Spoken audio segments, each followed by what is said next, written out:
how hard is it sometimes to remember that we actually are here to live, to love, to make a difference?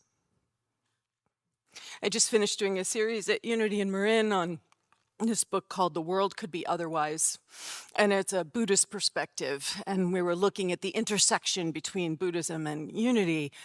And for me, one of the most important pieces was this idea that we are here to be a beneficial presence on the planet. That's why we're here. That's like, stop asking why and just be here to be a beneficial presence on the planet. And, you know, I love New Thought. New Thought literally saved my life. But we do have a tendency sometimes to get very internal.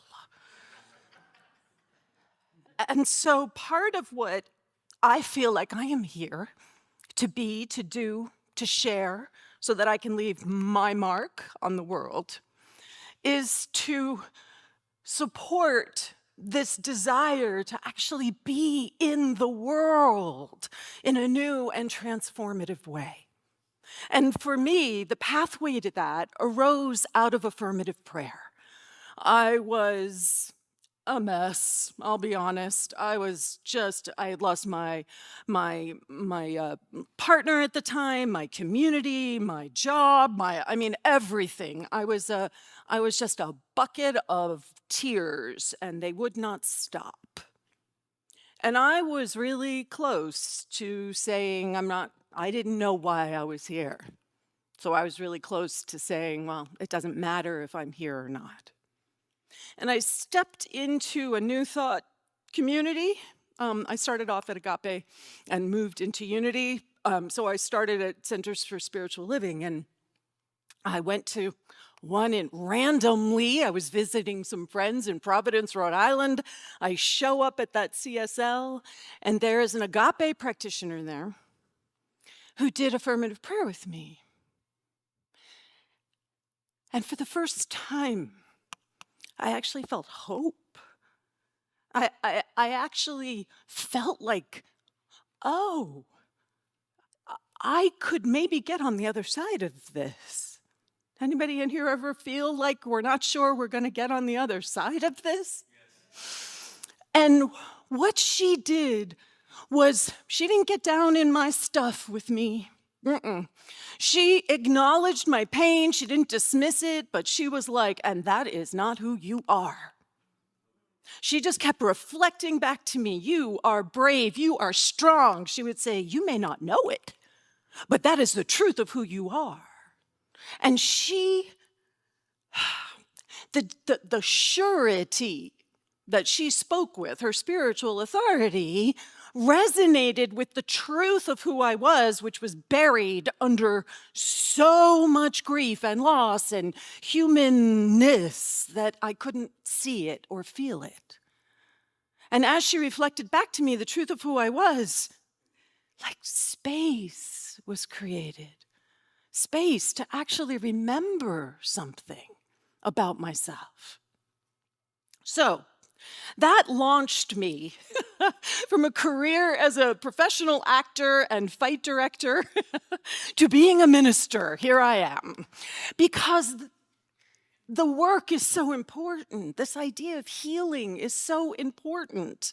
And so that is actually, Charles Fillmore says that true healing means to make whole. And I can tell you, I did not feel whole. But as that prayer happened, something inside of me believed that something else was possible. That there was a way I could live that would be completely different than how I was living now. It's a touchy little PowerPoint thing. So I'm going to start with this question. I'm going to end with this question. Who would you be in the world if you knew you were inherently whole? How would you show up in the world if you knew you were whole? All those things you think you're not? What if you didn't know that? What if you actually knew your wholeness? What could we accomplish in this world? What could we actually be and do in this world? So what affirmative prayer does, if you're not really sure what it is, that's fine. It's it's unique. I honestly think it's Unity's greatest gift to the world. A lot of our teachings have been absorbed into a lot of denominations everywhere. But this one, affirmative prayer, it's still ours. And it is powerful because what we're doing in affirmative prayer is we anchor spiritual truth. The big one, we align ourselves with that truth. And that shifts our understanding so that we then can transform and have a different experience in the world. So the biggest difference about affirmative prayer is we don't believe in a Santa Claus God that's going to come along and just make it all work for us. We are the hands, the feet, the voice, the beingness that is the divine right here in time and in space. And so what affirmative prayer does is transform us so that we have a new capacity and a new ability to actually be in the world from a place of wholeness and not from a place of brokenness. So I wrote a book, you guys. I could stand up here and talk for days, actually. People who know me know that's true. So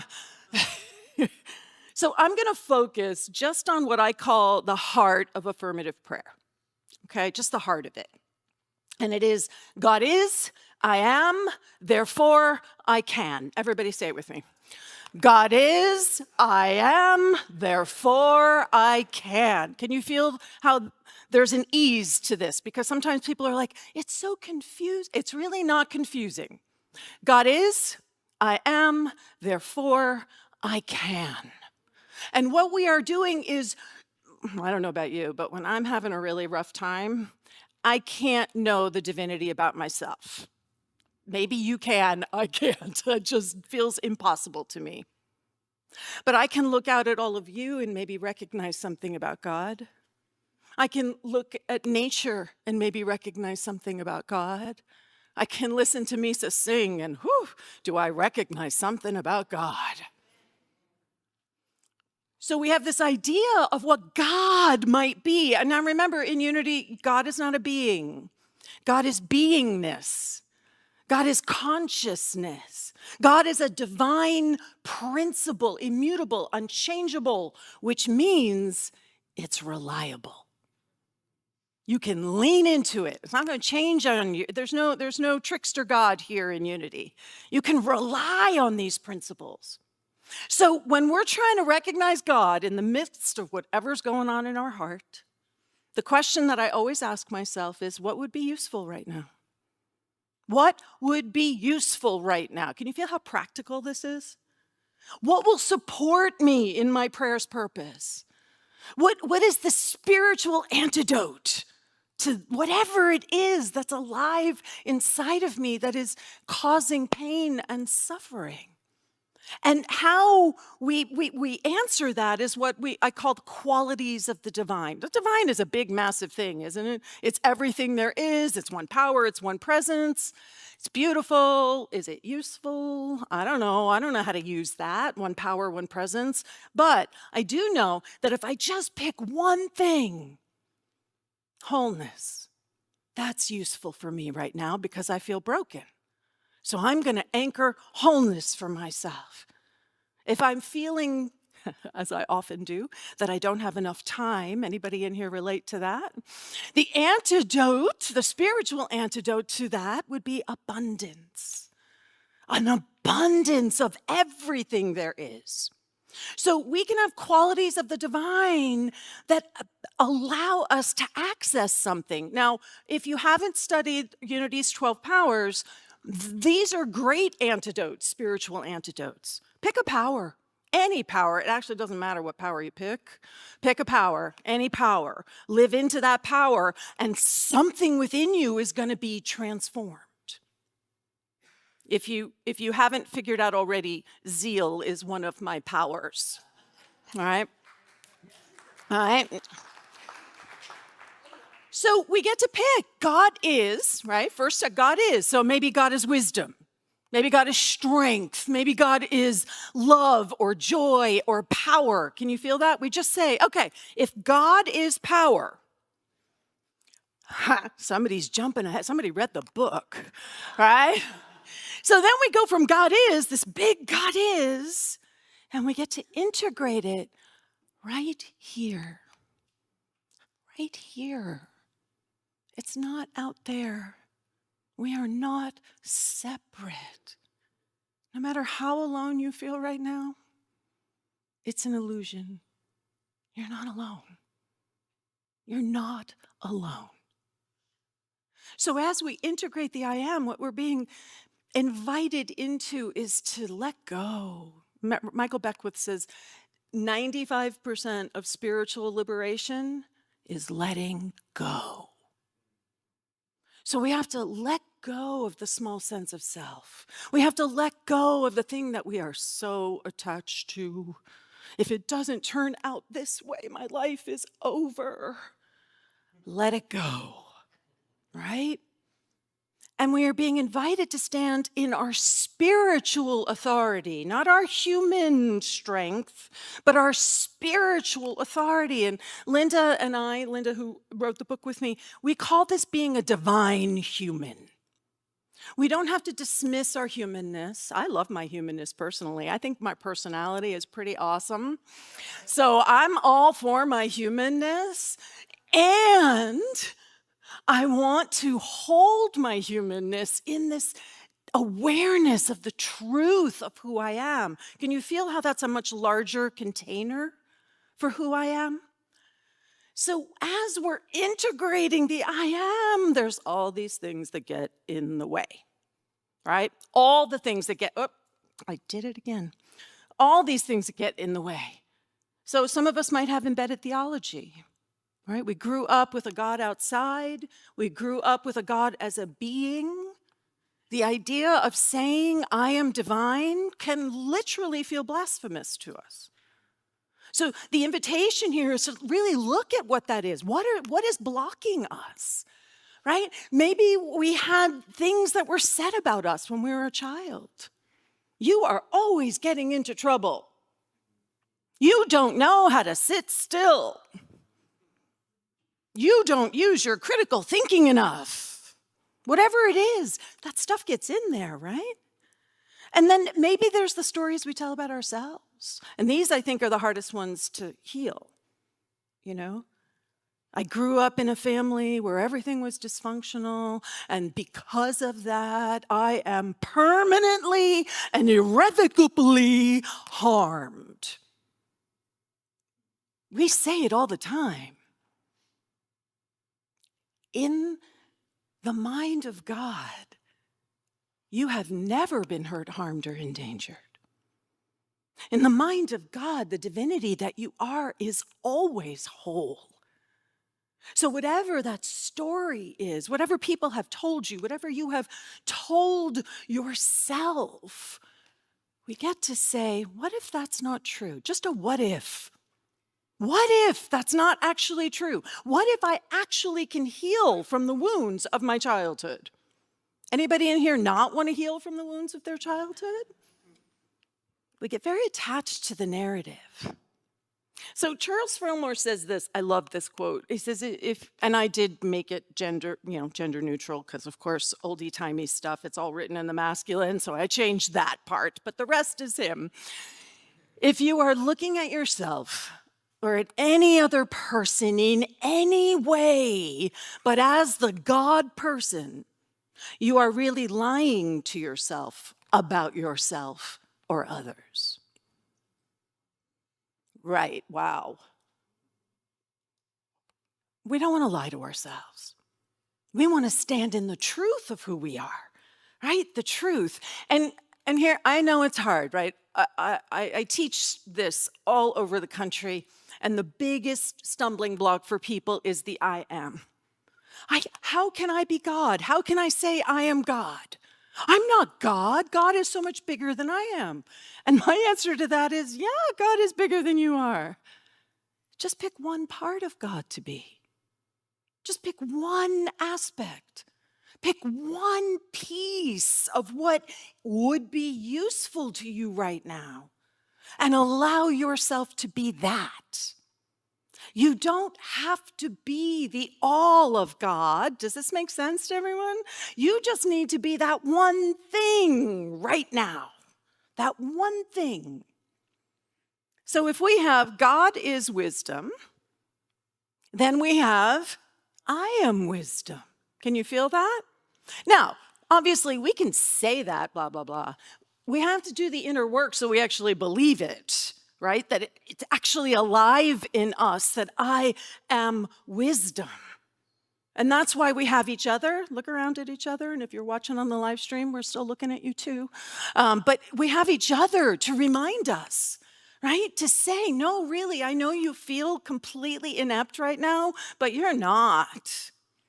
You are wisdom itself, and you are going to know what choice to make. So we come together in spiritual community to help support us in this way. So if God is wisdom, I am wisdom. If God is strength, I am strength. If God is love, I am love. And remember, we're picking this because it's useful to us right now. Can you feel how it's our humanness being met by our divine self? We don't have to dismiss our humanness. We want to meet it with truth. So here's a big thing I want you to really get this piece. What you can recognize and what you can integrate, you can realize. If I truly integrate I am wisdom, then I can realize that wisdom in time and in space. To realize means to make real. And if you've been in New Thought for any length of time, you hear people go on and on and on. Oh, my prayer demonstrated. It manifested. Anybody in here hear that kind of language? What we're really talking about is realization, realizing something in time and in space. Not just in our heads, not just in our hearts, but actually in time and in space. It's an activity. So it's the awareness of what becomes possible. If God is wisdom and I am wisdom, then even though my humanness may feel like I don't know how to make a decision, guess what? My divinity is perfectly capable of discerning what is mine to do. It's a new understanding that arises, that is anchored in spiritual truth, not in our fear, not in our lack, not in our unworthiness, not in our humanness, that allows us to stand in the truth of who we actually are. Everyone just breathe with me on that for a second, right? Because this is the place where I think, so I am can be challenging, but realizing can be challenging too. Because we have to be changed. We can't stay the same and realize a spiritual truth about ourselves. Can you feel that? We have to change. We have to choose anew. We have to be the one that shows up in a different way. And I so wish there was a magic wand that we could just wave over our heads and be like, oh, and you're whole. It doesn't work that way, right? We have to actually do the work. And affirmative prayer provides us with a powerful process for transformation. To constantly be able to check in and be like, oh, how am I going to realize this? So sometimes when you listen to prayer, like I'll give the example of my brother and I are having a fight and we're not talking, and it's making me very anxious because I'm afraid we're never going to talk again. And so in that case, the antidote for me could very well be love. Love is the harmonizing power of the universe. So if God is love and I am love, then I can, right? I can be the one who harmonizes our relationship. I can meet whatever energy he brings to me with love, with equanimity, with a desire to connect. Can you feel how specific that is? As opposed to what we often hear in prayers is, God is love and your brother's love, so the relationship is just love. And it's so loving because that's the true nature of what it is, love. which is very true. It is all love. But I'm inviting you into the next piece, which is to say, and because of that, how am I changed? So if my brother meets me with anger, I know I am love. So I don't meet him with anger. I meet him with harmonizing, unifying, loving space. Is this making sense to everyone? Can you feel what I'm inviting you into? Charles Hasselbeck says, what happens in vagueness, Paul Hasselbeck says, what happens in vagueness stays in vagueness. It's so true in affirmative prayer. If your affirmative prayers are vague, then it just stays in vagueness. We want to get clear. So here's what we end up with. If God is wisdom, I am wisdom. I can choose wisely and well. I can discern clearly. If God is strength and I am strength, it means I can be strong and steadfast. I can have the courage and the tenacity to stay the distance. Can you feel how empowering that is? Not just saying I'm strength. It's no, I am tenacious. I have what it takes. I have the stick-to-itedness to be able to see this through. God is, I am, therefore I can. And the I can is the whole point of affirmative prayer. The whole point of the prayer process, the whole point of the movements of the flow, which if you get the book, you'll learn it all, right?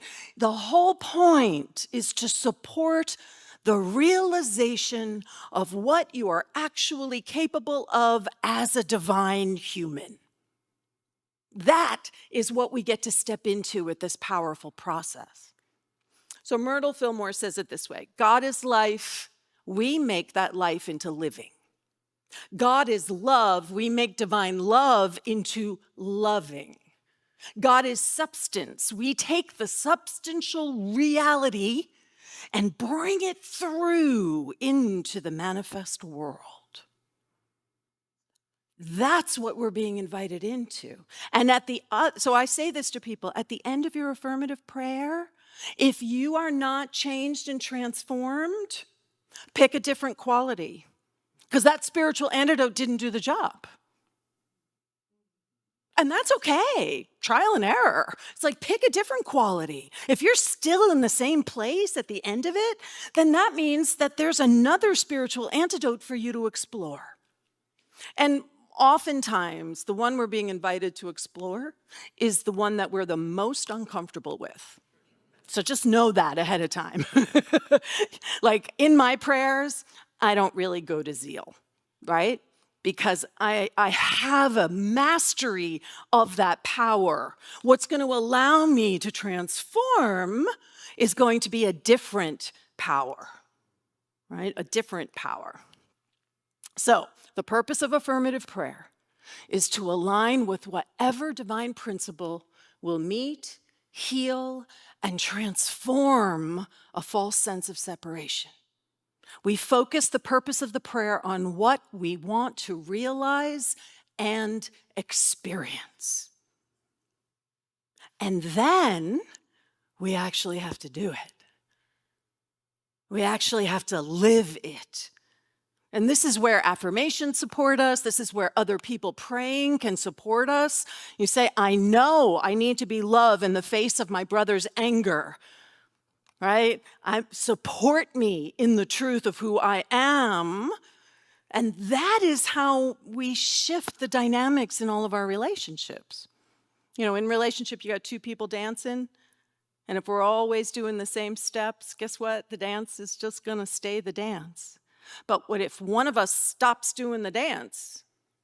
Yeah, it gets a little messy, right? We collide, it gets a little confused. But it creates space for a new way of being with each other to actually arise. Bayard Rustin, and if you don't know who Bayard Rustin is, you should. Bayard Rustin, he was basically Martin Luther King's right-hand man, gay man. There's a biopic about him on Netflix, which is phenomenal.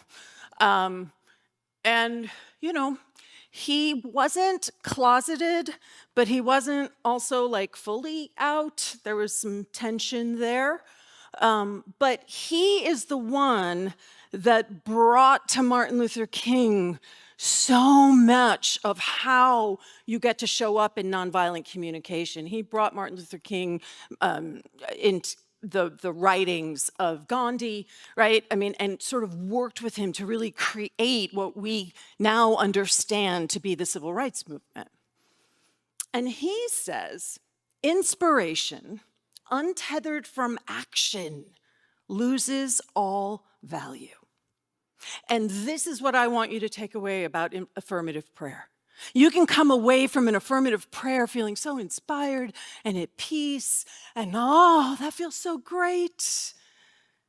And if you do not link that new understanding with concrete action, then it just loses all value. It isn't actually moving you, the world. And again, remember, I started this by saying, we're not here for us. We're not here for what we want. We are here to be of benefit to others. And, the secret sauce in this is that as I show up to be a benefit to you, it's also a benefit to me. One of the things that Norman Fisher in the book study that I did says, he says, if all you are doing in your practice is focusing on self, self is an illusion. So all you're doing is perpetuating the illusion. And if all you're doing is focusing on yourself, what about everybody else?